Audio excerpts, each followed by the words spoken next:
Hello students, स्वागत है आपका मेरे इस यूट्यूब चैनल में। आज की इस वीडियो में मैं शुरू करने जा रहा हूं वाउचर एंट्रीज। जहां लास्ट वीडियो में मैंने आपको टैली में बहुत सारी चीज़ें बनाई, जैसे कंपनी क्रिएट करना या फिर कंपनी का बैकअप लेना, उसे रीस्टोर करना, कंपनी में अगर कोई गड़बड़ी हुई है तो उसको सही करना, कंपनी बनाते टाइम अगर आपने कोई गड़बड़ी कर दी है तो, जिसे ऑल्टर कहते हैं हम लोग। ये सारी बातें मैंने लास्ट वीडियोज़ में बताई। इसके जस्ट प्रीवियस वीडियो में मैंने आपके साथ डिस्कस कर रखा है कि टैली के अंदर टोटल 28 ग्रुप होते हैं और उन्हीं ग्रुप्स का यूज करके हम लेजर बनाते हैं। मैंने लास्ट वीडियो में 10 ठो लेजर भी आपको बनाना बताया कि कैसे लेजर बनाया जाता है। तो वो सारी चीजें हमेशा चलती रहेंगी, इसलिए मैं उस पर ज्यादा फोकस नहीं कर रहा। ज्यादा फोकस आपको करना है वाउचर के ऊपर, क्योंकि टैली के अंदर जब भी हम काम करते हैं तो हमें वाउचर एंट्रीज करनी होती है। बाकी चीजें सेकेंडरी हैं। मतलब वाउचर एंट्री करते टाइम आपको लेजर की भी जरूरत पड़ेगी, आपको जो है ग्रुप की भी जरूरत पड़ेगी, तो सारी चीजों की जरूरत आपको पड़ने वाली है। तो इसलिए जरूरी ये है कि आप पुरानी वीडियोस को देख लीजिए और यहाँ से एकदम फ्रेश स्टार्ट करिए, क्योंकि यहाँ से ही आपको टैली में पता चलेगा कि एक्चुअल वर्क क्या होता है। ठीक है, तो हम लोग करने जा रहे हैं वाउचर एंट्री। लेकिन वाउचर एंट्री करने से पहले आपको समझना ये होगा कि वाउचर कहते किसे हैं। वाउचर को हिंदी में रसीद बोला जाता है। आप जब भी कोई सामान खरीदते हैं या बेचते हैं तो आप उसके एवज में, अगर आप कोई सामान खरीद रहे हैं तो आप दुकानदार से एक रसीद पाते हैं, या अगर आप कोई सामान बेच रहे हैं तो आप कस्टमर को अपनी तरफ से एक रसीद बना के देते हैं कि आपने क्या क्या सामान उसको बेचा है। इसी चीज को हम लोग वाउचर कहते हैं। ठीक है, सिंपल भाषा में समझे तो इसी चीज को हम लोग रसीद, रिसिप्ट बोल सकते हैं। और इसकी एंट्री जब हम लोग टैली में डालते हैं ना, तो उसे हम वाउचर से डालते हैं। इस प्रकार से टैली में कितने सारे वाउचर दिए हुए हैं, लगभग 15-16 के आसपास वाउचर हैं टैली में, जो आपको एक एक करके पढ़ने हैं। और इन सब में सबसे पहला वाउचर जो है उसका नाम है कॉन्ट्रा वाउचर। कॉन्ट्रा वाउचर, इसका काम क्या है वो मैं आपको बता दूं। कॉन्ट्रा वाउचर, पहले तो ये जानिए कि इसको यूज करने के लिए आपको कीबोर्ड से F4 की दबाना होगा वाउचर में जाकर। प्रैक्टिकल करके भी बताऊंगा, लेकिन पहले इसका काम समझिए। Contra entry refer to transaction involving cash and bank. Contra entry उन ट्रांजेक्शन से रिलेटेड होती हैं जिसमें कैश और बैंक दोनों इन्वॉल्व हो। कोई भी ऐसा ट्रांजेक्शन जिसमें कैश भी हो, जिसमें बैंक भी हो। ठीक है, मतलब लेन देन कैश और बैंक के बीच में हो रहा हो। किसी भी ट्रांजेक्शन में अगर दोनों है, ध्यान रखिएगा दोनों होने चाहिए, तो वहां पर कॉन्ट्रा एंट्री हो जाती है। इन अदर वर्ड्स, दूसरे शब्दों में कहे तो any entry which affects both, कोई भी ऐसी एंट्री जो दोनों को प्रभावित करे, कैश को भी और बैंक को भी। अगर कोई एंट्री कैश को भी प्रभावित कर रही है और बैंक को भी प्रभावित कर रही है तो डेफिनेटली वो कॉन्ट्रा वाउचर से ही पास की जाएगी। ठीक है, कॉन्ट्रा एक लैटिन शब्द है जिसको अपोजिट बोलते हैं। अपोजिट मतलब एक दूसरे के ऊपर इसका इफेक्ट पड़ता है। कैश का इफेक्ट बैंक पे पड़ेगा या बैंक का इफेक्ट कैश पे पड़ेगा। लेकिन अगर हम इसे अच्छे से समझने की कोशिश करें ना, तो आप इसको 3 बातों से जान सकते हैं। अगर कोई एंट्री कैश और बैंक अकाउंट के बीच में हो, कोई भी लेन देन कैश और बैंक के बीच में हो रहा है, तो वहां कॉन्ट्रा लगाइए। जैसे आपने बैंक में पैसे जमा किए तो यहाँ पर कैश और बैंक दोनों से एंट्री करनी पड़ेगी आपको। जैसे आपने बैंक से पैसे निकालें तो भी क्या होगा, बैंक के खाते को क्रेडिट करेंगे और कैश के खाते को डेबिट करेंगे। तो यहाँ दोनों पे इफेक्ट पड़ा ना। अगर कैश या बैंक के बीच में कोई लेन देन हो रहा है, बैंक या कैश अपोजिट, बैंक या कैश के बीच में कोई लेन देन हो रहा है, या सबसे इंपॉर्टेंट दो बैंक के बीच में कोई लेन देन हो रहा है अगर, तो वहां पे कॉन्ट्रा वाउचर का प्रयोग किया जाएगा। ठीक है, कुछ एग्जांपल्स हैं उनको समझ लीजिएगा। पहला, जैसे यहाँ पे मैंने 6-7 क्वेश्चन ले रखे हैं। डिपॉजिट इन बैंक SBI, आपको कुछ पैसे जो हैं 50,000 रुपए, 50,000 रुपए अपने SBI के खाते में डिपॉजिट करने हैं। क्या ट्रांजेक्शन बनेगा इसका, हालांकि आगे ट्रांजेक्शन बनाया हुआ है, तो इसका ट्रांजेक्शन क्या बनेगा कि SBI का खाता डेबिट करना होगा और कैश का खाता क्रेडिट। आप देख सकते हैं इसमें कैश और बैंक दोनों आ गए। फिर सेम क्वेश्चन है deposit in bank but PNB, तो इसमें PNB का खाता डेबिट करना होगा और कैश का खाता क्रेडिट करना होगा। ये डेबिट और क्रेडिट कैसे होता है, अगर आपने मेरी ट्रांजेक्शन वाली वीडियो नहीं देखी है तो प्लीज उन वीडियोस को देख लीजिए, तो आपको समझ में आ जाएगा। फिर यहाँ पर अपोजिट है विड्रॉ फ्रॉम एसबीआई, एसबीआई से पैसे निकालें, और यहाँ पर है विड्रॉ फ्रॉम पीएनबी, पीएनबी से पैसे निकालें। तो एक बार तो बैंक में पैसे जमा कर रहे हैं तो बैंक का खाता डेबिट हो रहा है, कैश का खाता क्रेडिट, और जब पैसे निकाल रहे हैं तो कैश का खाता डेबिट हो रहा है, बैंक का क्रेडिट। लेकिन इफेक्ट तो दोनों पे पड़ रहा है ना, कैश पर भी और बैंक पर भी। तो ओवरऑल देखा जाए तो कोई भी ऐसा ट्रांजेक्शन जिसमें कैश भी इन्वॉल्व हो और बैंक भी इन्वॉल्व हो तो वो कॉन्ट्रा एंट्री होती है। ठीक है, आप एक बैंक से दूसरे बैंक में ट्रांसफर करें तो वो भी क्या है, कॉन्ट्रा एंट्री होती है। फिर उसी तरह से डिपॉजिट करना है, लेकिन यहाँ दो दो बैंक में एक साथ डिपॉजिट दिखाया गया है। ठीक है, तो पीएनबी में भी डिपॉजिट करना है, एसबीआई में भी, तो ये भी कॉन्ट्रा एंट्री होगी। पीएनबी से भी निकालना है, एसबीआई से भी। चलिए इन क्वेश्चंस को हम बना के देखते हैं, इनकी जर्नल एंट्रीज क्या बनेगी।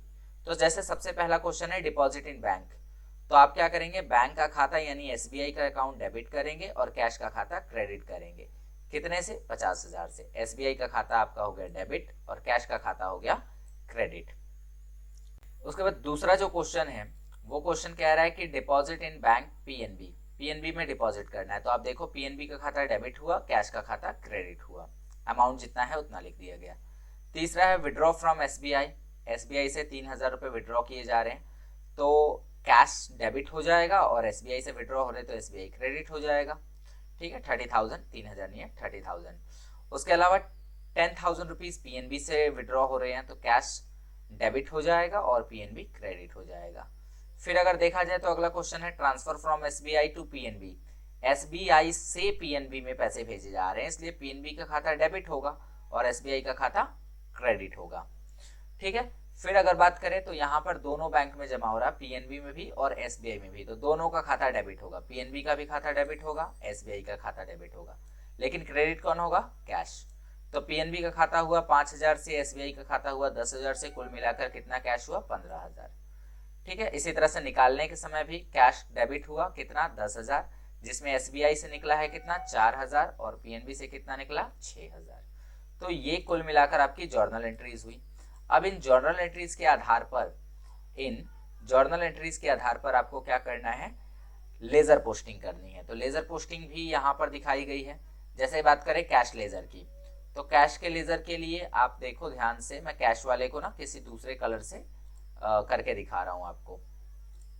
चलो मैंने रेड कर दिया, ये कैश लेजर है। अब पूरे जर्नल में जहां जहां कैश आया है पहले उसको टारगेट करिए। क्रेडिट में आया है, ठीक है, क्रेडिट में आया है, डेबिट हुआ है, डेबिट हुआ है, उसके बाद में फिर आप देखो तो क्रेडिट हुआ है और डेबिट हुआ है। तो देखा जाए तो 3 बार डेबिट है और 3 बार क्रेडिट है। तो आप जब जर्नल एंट्रीज लेजर पोस्टिंग करेंगे तो उस समय भी इस बात का ध्यान रखना है। अभी पहले की बात करें तो 1/4/2023 इस दिन कैश को क्रेडिट किया गया है 50,000। तो आपको क्या करना है, क्रेडिट साइड में, कैश के क्रेडिट साइड में 50,000 लिखना है। तारीख क्या थी, 1/4/2023। ठीक है, ये दो बातें आपने कैश के क्रेडिट साइड में लिखी, लेकिन इस कैश के अपोजिट में कौन है, बैंक अकाउंट है, इसलिए आपने यहाँ पर लिखना पड़ेगा उसका अपोजिट, यानी बैंक अकाउंट एसबीआई वाला, बाय बैंक। ठीक है, तो ये ट्रांजेक्शन क्या बना, cash account credit by bank. ठीक है, cash account credit by bank. तो पहली एंट्री आपने क्रेडिट साइड में लिखी, क्यों, क्योंकि कैश क्रेडिट में था। अच्छा, दूसरी एंट्री देखा जाए तो 2/4/2023 की एंट्री है और ये भी क्रेडिट हुआ है 20,000 रुपए और इसके अपोजिट में है पीएनबी बैंक।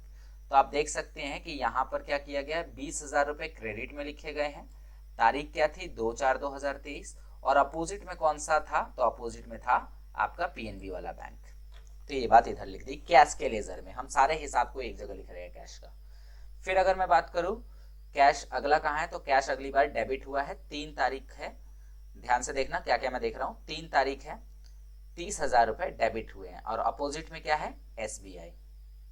तो देखो इसको कैसे लिखना है, 30,000 है, डेबिट हुए, तारीख क्या है, 3 तारीख, और अपोजिट में कौन था, एसबीआई, तो 2 एसबीआई इधर लिखेंगे। ध्यान रहेगा क्रेडिट साइड में बाई लिख के लिखेंगे और डेबिट साइड में 2 लिख के लिख देंगे। तो ये हो गया। फिर अगर मैं बात करूं तो अगले ट्रांजेक्शन में क्या हुआ है, पीएनबी का खाता जो है वो आपका क्रेडिट हुआ है और कैश डेबिट हुआ है। तारीख है 4/10/1000, तो डेबिट साइड में लिखेंगे 10,000 क्योंकि डेबिट हुआ है कैश का खाता। तारीख क्या है 4 और अपोजिट में कौन था PNB। अब इसी प्रकार से आप यहां पर देखिए तो क्रेडिट हुआ है, कैश क्या हुआ है आपका क्रेडिट हुआ है, कितना से 15,000 से। तारीख क्या है तो तारीख है 6/4। तो अब आते हैं, देखो तारीख है 6/4/2023, कैश जो है 15,000 से क्रेडिट हुआ है, लेकिन डेबिट इसके अपोजिट में दो लोग हैं, कौन कौन PNB भी है और SBI भी है। PNB 5,000 है, SBI 10,000 है। तो आप देखो PNB जो है वो कितना है 5,000 है। वहीं SBI को अगर आप देखो तो SBI को कितना है तो SBI है 10,000। ठीक है, अगले ट्रांजेक्शन की ओर बढ़े तो अगले में हुआ है कैश डेबिट, कितना से 10,000 से। तो आप देखो यहाँ पे 6 और 4 10,000 रुपए, 7 तारीख की बात है। अपोजिट में कौन है 2 SBI 2 PNB, 4,000 6,000। तो SBI और PNB, ठीक है, यहाँ पे 4,000 और PNB कितना हुआ है 6,000। अगर इन सबको जोड़ा जाए तो आएगा 50,000 डेबिट में, और क्रेडिट में कितना आएगा तो क्रेडिट में आएगा 85,000। ठीक है, तो 85,000 50,000, इनका जब हम अंतर निकालेंगे तो ये कितना बन जाएगा, ये बन जाएगा 35,000 रुपए। दूसरी बात क्रेडिट साइड में ज्यादा है इसलिए यहाँ पर क्रेडिट का ही सिंबल रहेगा। तो इसी तरह से बाकी की लेजर पोस्टिंग भी करनी होती है, जैसे बैंक की लेजर पोस्टिंग होगी जिसमें SBI है और PNB है। ठीक है, क्योंकि कुल मिलाकर 3 लेजर बनेंगे। ध्यान से देखिए, लेजर मैं इसलिए बता रहा हूँ क्योंकि आगे इसकी जरूरत पड़ेगी। तो कुल मिलाकर 3 लेजर बनेंगे, क्योंकि मैं पूरा करके ही दिखा दे रहा हूँ। अब मैं लेता हूँ SBI को। ठीक है, अब मैंने यूज किया SBI। तो आप देखो SBI की जहां जहां एंट्री है मैं पहले उसको मार्क कर रहा हूँ। ये पहले SBI की एंट्री मैंने यहाँ मार्क कर दी। उसके अलावा मैं SBI की एंट्री देखो यहाँ पर है एक, इसको मार्क किया।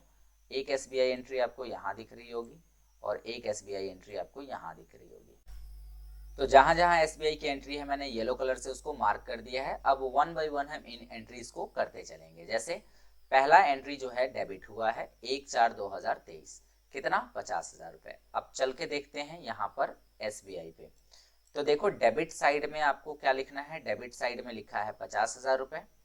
ठीक है, तारीख क्या है 1 तारीख है, और अपोजिट में कौन है तो कैश है, टू कैश अकाउंट। आप चेक कर सकते हैं ऊपर में अपोजिट में कौन है टू कैश है।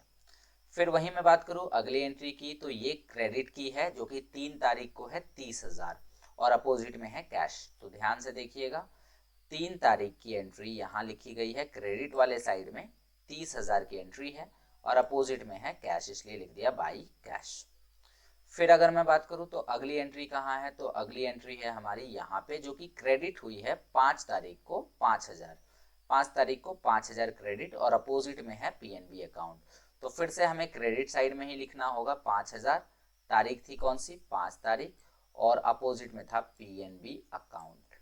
ठीक है, फिर अगली एंट्री की तरफ अगर हम बढ़े तो अगली एंट्री हमारी ये वाली है 6 तारीख को 10,000 हुई है डेबिट, 6 तारीख को 10,000 डेबिट है और क्रेडिट कौन हुआ है तो क्रेडिट हुआ है आपका कैश।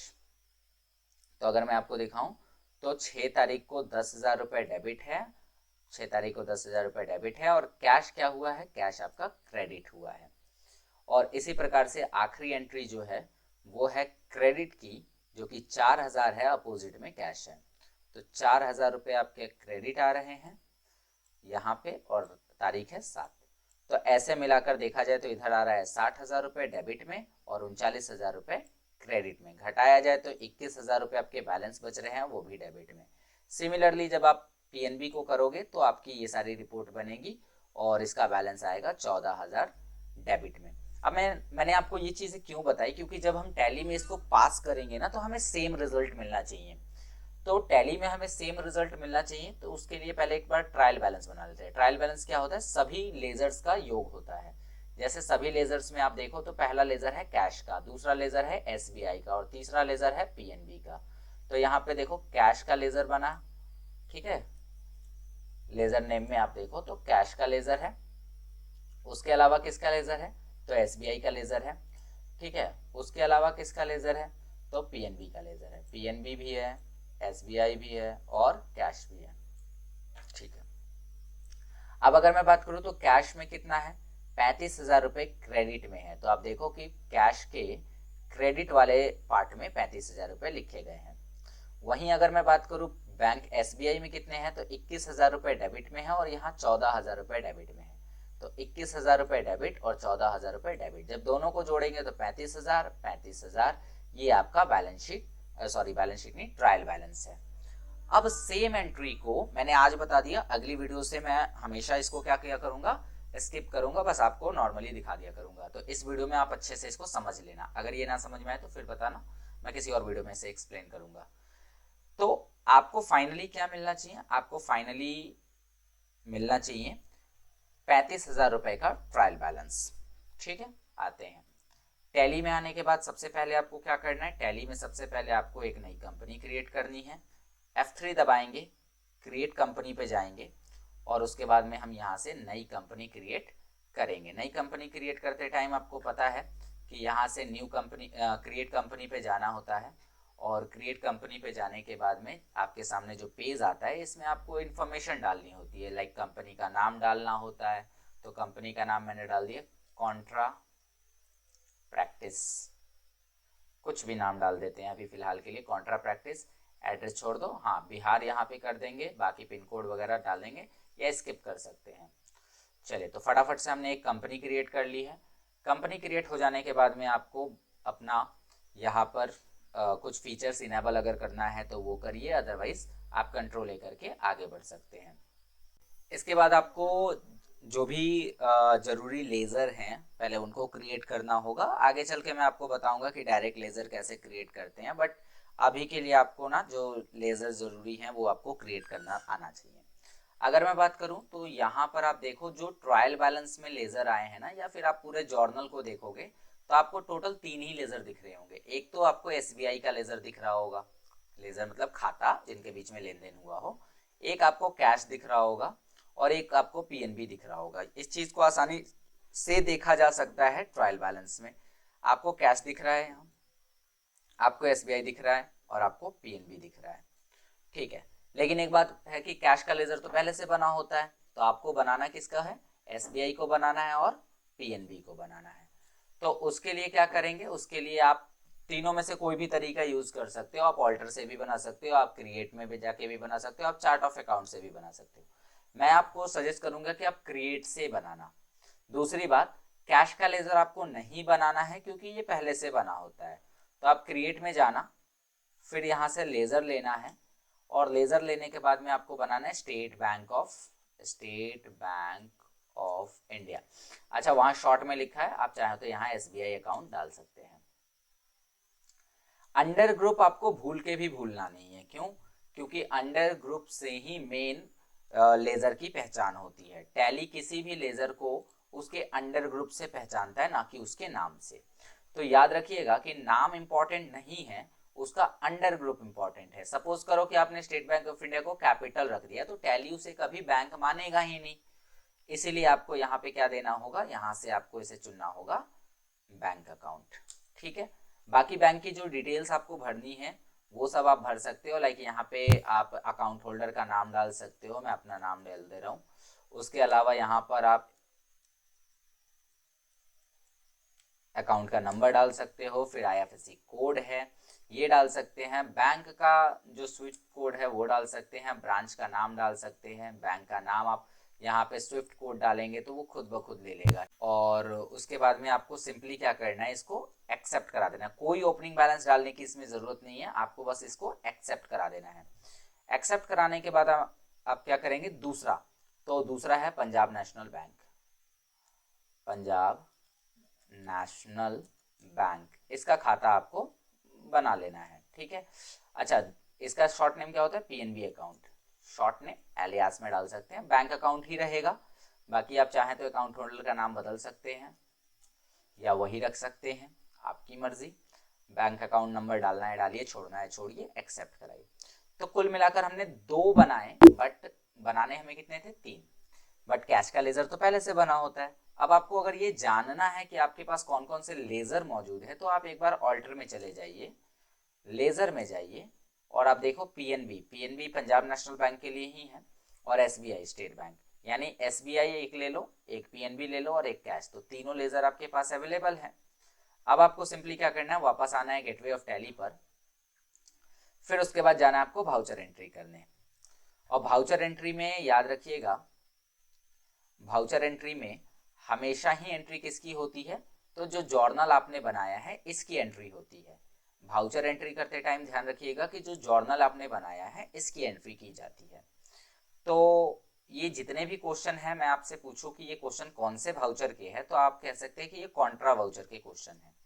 क्यों कॉन्ट्रा वाउचर के हैं, क्योंकि सभी में बैंक और कैश दोनों इफेक्टिव है। तो यहाँ जाना है आपको वाउचर में, फिर आपको यहाँ से F4 बटन कीबोर्ड से दबाना है।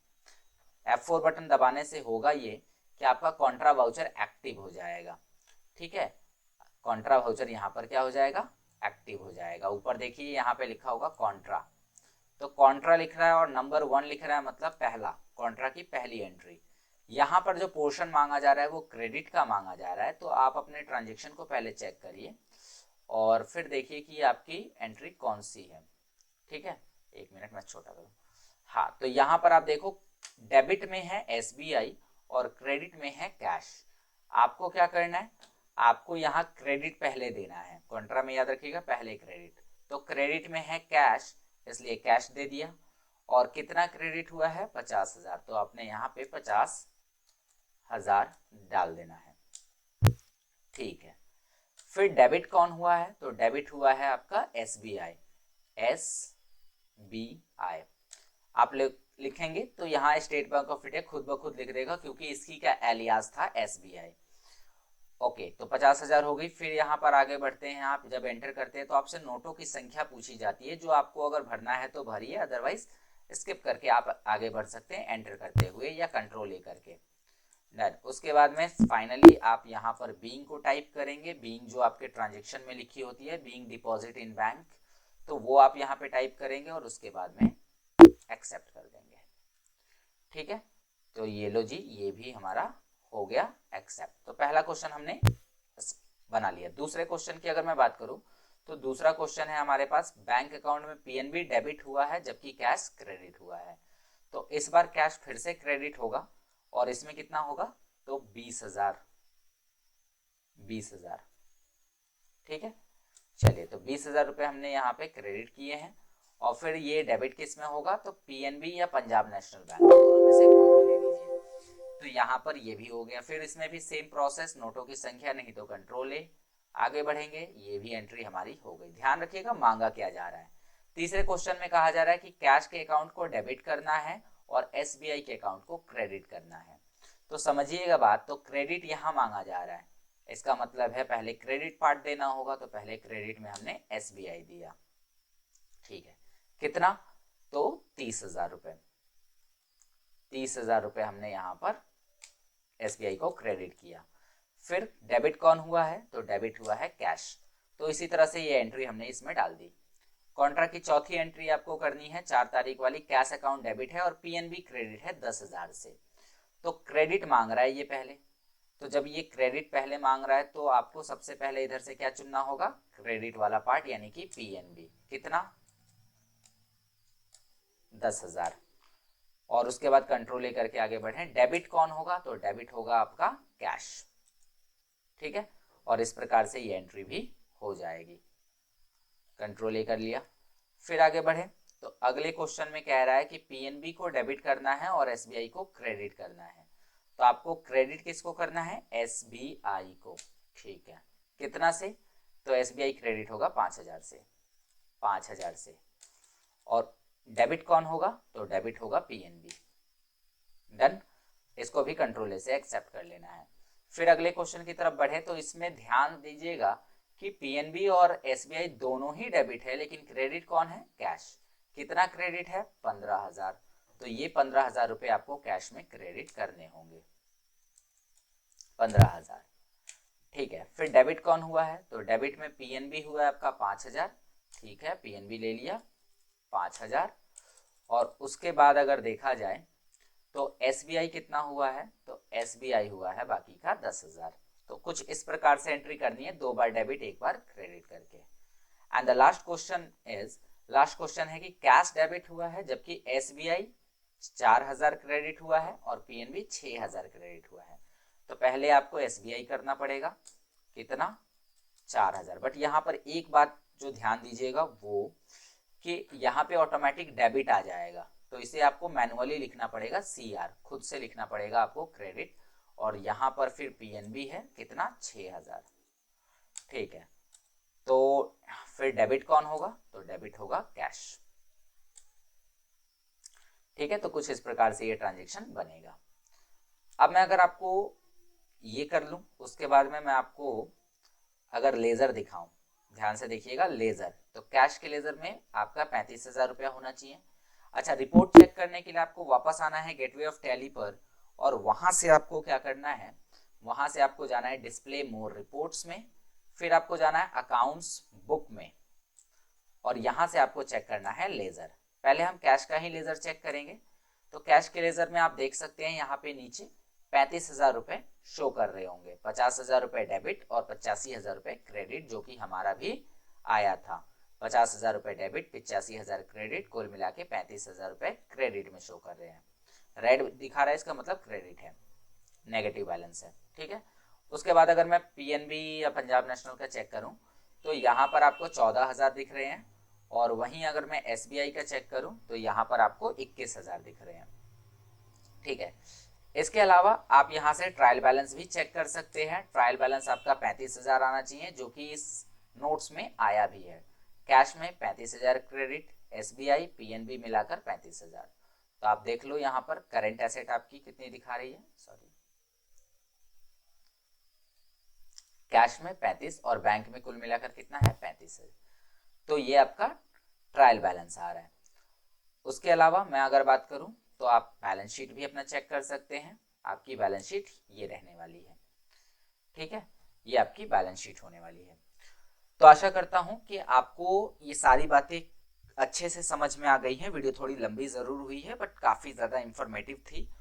तो चलिए फिर आज की वीडियो में इतना ही रहने देते हैं, मिलते हैं आपसे अगली वीडियो में। वीडियो कैसी लगी है कमेंट करके ज़रूर बताइएगा। वीडियो पसंद आई तो वीडियो को लाइक कर दीजिएगा। चैनल पे अगर नए हैं तो चैनल को सब्सक्राइब भी कर लीजिएगा। पूरी तरह से यहाँ पे टैली को मैं फिनिश करूँगा और उसके बाद ही मैं अगले चैप्टर को स्टार्ट करूँगा। ठीक है, मिलते हैं आपसे अगले वीडियो में।